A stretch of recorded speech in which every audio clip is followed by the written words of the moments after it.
Dear friends, इस discussion में हम देख रहे हैं कि prepositions ऑफ टाइम, ये दो हैं, इन और विद इन, जो इस वक्त डिस्कशन में है। इन दोनों में क्या फर्क है? सेंटेंसेस देखिए दो। I'll return in an hour, यहाँ हमने कहा in an hour, और नेक्स्ट सेंटेंस में हमने कहा I'll return within an hour।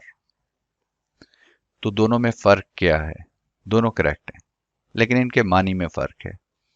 I'll return in an hour का मतलब है 1 hour कंप्लीट होने पर आऊंगा।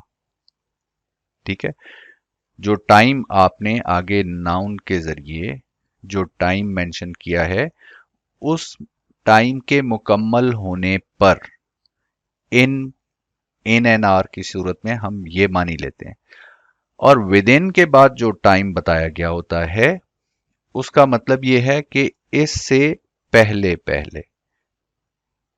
I'll return within an hour, मैं 1 घंटे से पहले पहले वापस आ जाऊंगा। I'll return in an hour, मैं 1 घंटा मुकम्मल होने पर, यानी 1 घंटे तक आऊंगा। So this is the difference prepositions of time in और विद इन के लिए।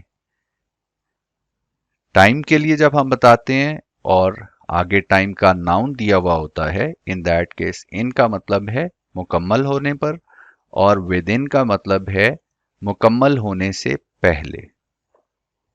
सी you in the next video.